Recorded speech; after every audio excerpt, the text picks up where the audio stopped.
Hello and welcome to a very exciting episode of the O2 Garage, because this episode is all about the Dodge and Ruby's tub that we're going to fit on the back of this trailer right here. The cage is off, you can see we've got the wood bearers ready to go.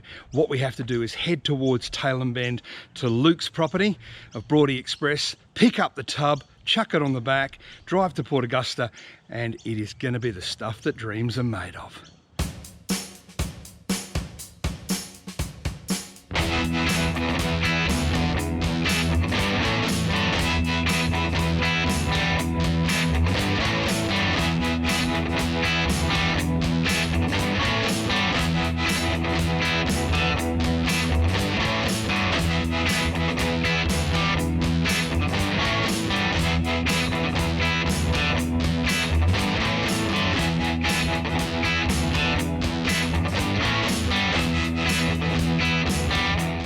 And this is what we're here for. This is what we have waited so long to get. This is, yeah, no, it doesn't look like much, does it? It's a bit of a disappointment, but that's all right. I've got plans for it. Have a quick look at it. It is a 114 express delivery step side tray. Don't worry about this. I've got some really cool plans for that. And don't worry about what's going inside there, because that's all going to be black with bits and pieces and so forth. This side looks pretty good. Got a dent, we'll be able to sort this out, but the patina's perfect. And what we are going to have to do is color match all of this. The gate looks like it's going to work. It's got all the bits and pieces to make that work. The hinges are still on there. So all things being equal, that's exactly what we needed. And you'll also note the dude that bought it here, which is Broady from Broady Express. So do yourself a favour, if you're looking for something to covered car transport from interstate or anything else in between, have a look at this weapon. Rumour has it that it has got 750 horsepower with a blow-off valve as well. Awesome machine.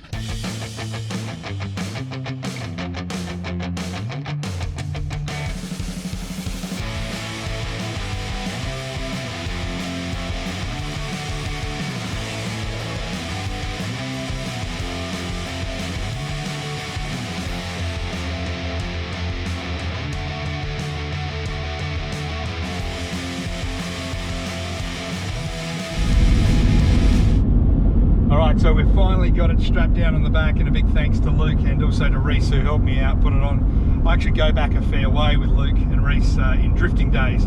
Luke has this really cool drift car, a Safiro. Was 6-cylinder, then he made it LS turbo power, and the thing was an absolute beast. Took it to Sydney, raced at the World Time Attack and other bits and pieces, and it's sitting up in his shed, but that's going to be another episode of the O2 Garage. I'll take you up there and we'll do that one day and maybe see if we can get his purple one running as well. But right now, we've got the cab on the back. We're going to head back to Adelaide, get a few bits and pieces sorted, and then get it up to Port Augusta, get it colour matched, and get it on the back of the truck, and put this project to bed.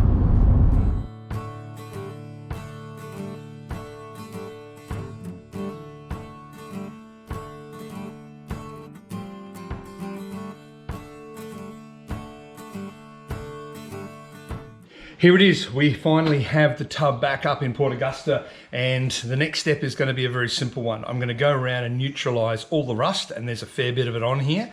Then I'm going to straighten up the panels as best I possibly can. Then I'm going to undercoat everything that has to be undercoated in black inside, and also this front panel here.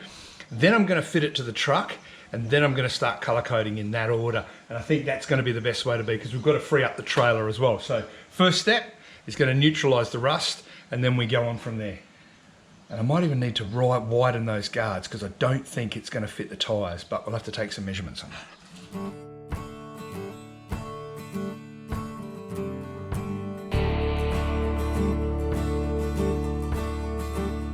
Okay, so I'm the first to admit that this may not be some of my greatest work I've ever done, but there's an old saying, if it ain't broke, don't fix it.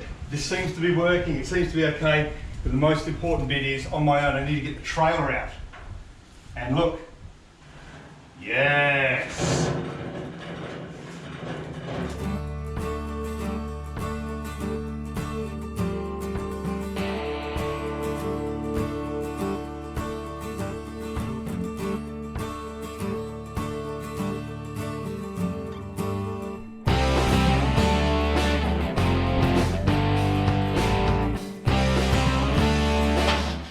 it's on. I think it's on.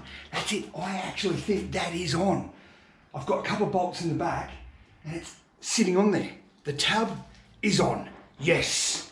Absolutely awesome. That makes me over the moon. Right here. I've got to connect it in nice and solid, start working on the outside and start colour coding it, straightening out a few bits and pieces, and then we're good to go. Yes!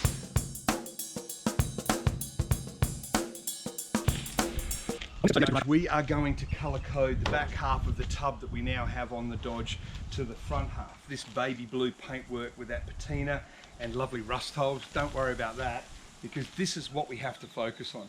Getting it to have some sort of uniformity and connect to this part. Sure, as a rat rod truck you could leave it on and drive it around, it would look cool, but I'd prefer to maybe just try and make a bit more of an effort and colour code it in, which comes with its own challenges, because you've got to find out what the colour of that paint is to paint this, which I'll talk to you about in a moment. But right now what we have to do is prep the surface.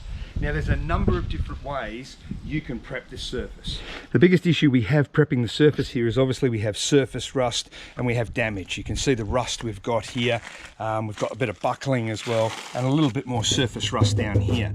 But the reality of it is, if I just wet my finger, you'll see on this little spot right here, if I give it a rub, see that oxidization that comes off, and then suddenly we've got a completely different color underneath. We need to do that to the whole lot before we can paint this area. Now, if I've watched one, I've watched 50 videos on how to color code your rat rod, and you can overthink it. You can actually let your brain get carried away. And the reality of it is you want a color that's going to be close enough to look good, but at the same time weathered enough to make the truck look right. And what I've found is the best way to do about it is quite simply to get some all-purpose surface cleaner, give it a clean, and then paint it. I'll talk to you about painting it in a moment, but this is quite possibly the easiest way to start the process.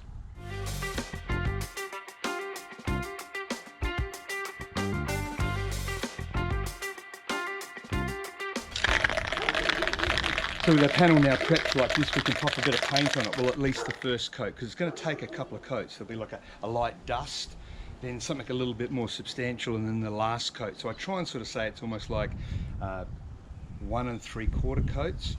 Now what I've got in here is some very, very basic, simple gloss red, but I have put this together and it is a Postmaster red paint. It's the same as what we have on here. Now this is obviously a little bit oxidized and weathered, but with the right application it will gloss off on here, and we will be able to put a wax on it so it will tie it all in together.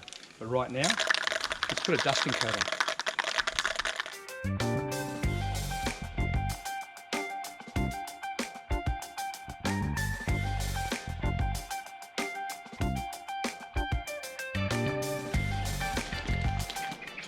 Okay, so that's the first coat dusted on, and I call it a dust coat because it's not too heavy. You can see it's just putting it on the paintwork, and what that does is it puts some of this red paint on there, so when we spray more paint on there, it's going to stick to it and it's going to, you know, really have that adhesion we're after. Now the reason why I'm also going a bit lighter in some of these areas is I want those rust areas to pop out, which is why I've got it outside, because the minute you paint it, leave it outside, a bit of weather gets on it, bang, the rust comes straight out. So it will give that continued patina to what we have over here. That will come out really quickly, and then after about a week or so I can just wax the whole thing. Now I've got a couple more coats to do on this one here, so I'll let this completely dry off before I go on to the next coat, but hopefully with any luck it'll come together nicely.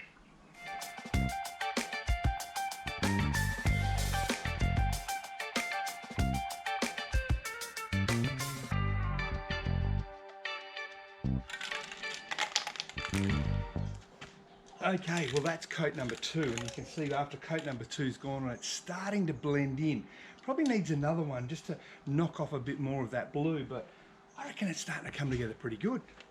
The next step in this build is going to be inside the tray, and what we have here,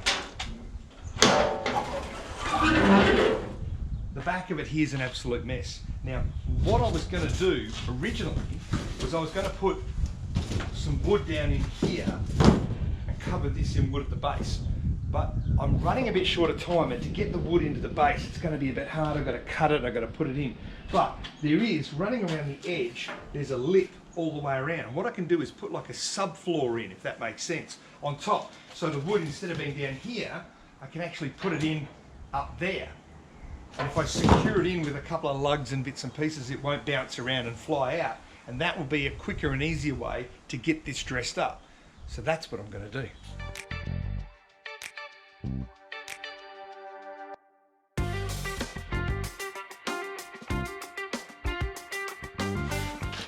Our first board is in. As you can see, it's got a bit of flex in it, and I really couldn't put any weight on it. So what is that, you ask? Well, that's an old towel rail that I had. I was just chucking out, and I measured it up, and I need some support underneath. And this is going to work really well. Slide it on out under here, like this, and the rust that's already in here will lock the leg in place. Watch this. Look at that. Perfect. That will sit under there just temporarily, provide that extra support we need. So if we do want to chuck something on the top just temporarily, that's going to support it. I'll put the next board on the back, that'll be supported, job done.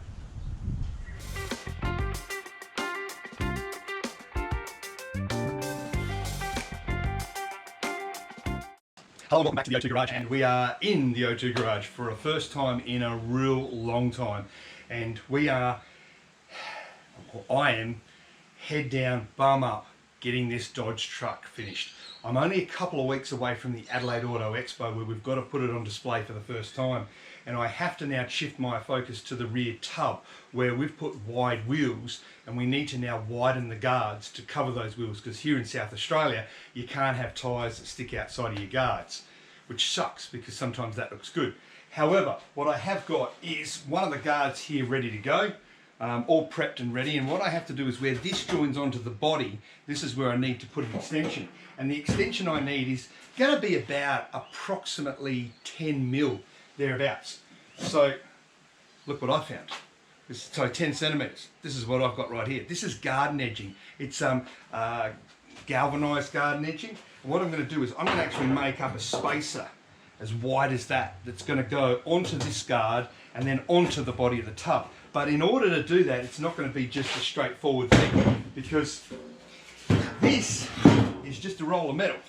I've got to open it up, make it to the contour of this guard, then weld the tabs on inside, and that should get us where we need to go, which means I've got to do some welding, some cutting, some measuring, and that's what I'm going to do right now.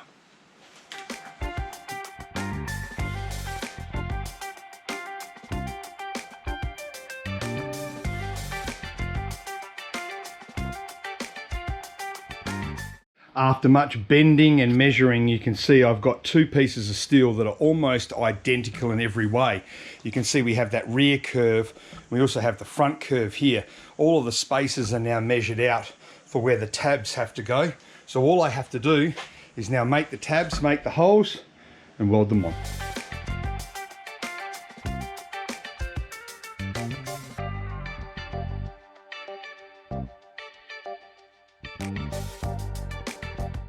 Now, after bolting it all together, you can see here it is. It's connected on, and let's have a little look. Bingo!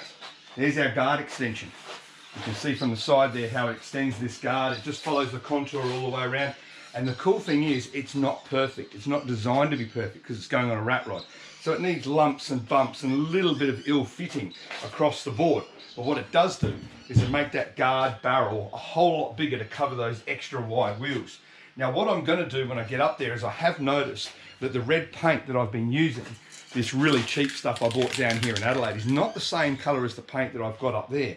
But that's okay. I've got a cunning plan. What I'll do is I'll put these side by side and just give this top section another coat.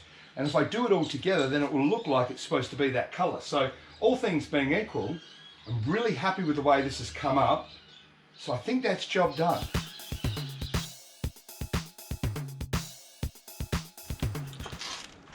I've never had this much stress leading up to a car show. I'm not used to putting cars together for shows on timelines, but I tell you what, it's not easy. So here is our, this is our guard extender. This is going to go on first. That's going to sit on there somewhere like that. And then our guard is going to go on the outer edge of that. So I have to fit this first, then fit the guard. Yeah, that's what I've got to do.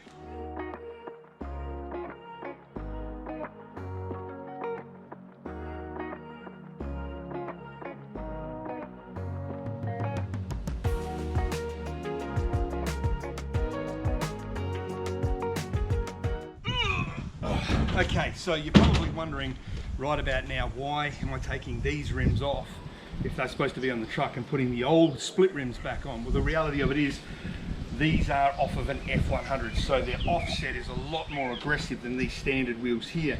And what I've done by creating this masterpiece of rims and truck is that I've created a monster truck. A truck that is not practical. And you remember monster trucks because when you've got to put them onto trailers, they're too wide for trucks, so you've got to put transport wheels, which is essentially what I've created. Something that is impractical to put on a trailer. And you know, our U-Haul trailer is sitting out there ready to take this down to Adelaide for the Adelaide Auto Expo. But the U-Haul trailer is only 1.98 meters wide. Super heavy duty, can take this no problems, but it's only a certain width. And this is now pushing well over 2 meters in width, so it won't fit on the trailer. It's given us a few hassles, so on go these rims. But you'll notice we don't have the guard here. That's with Craig down in Adelaide as well. He's putting the finishing touches. We'll get that, we'll put that on as well, get to the show, put these rims on, get it on display, unveil it for Ruby, and away we go. And that's why this is the end of the episode right now. So make sure you hit like and subscribe, because the next episode is at the Auto Expo. We're going to be unveiling. We've got the barn find auction as well, so stick around because that's coming up next. But right now, we're going to go to Adelaide.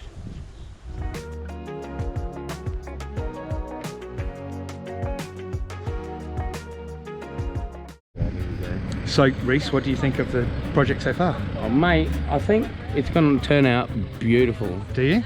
Can't wait to see the finished product. What sort of wood do you think you should put in the back of it? I think you're calling it Yarra. Yarra. Is it Yarra? Yarra? Yarra. Is that a type of cheese?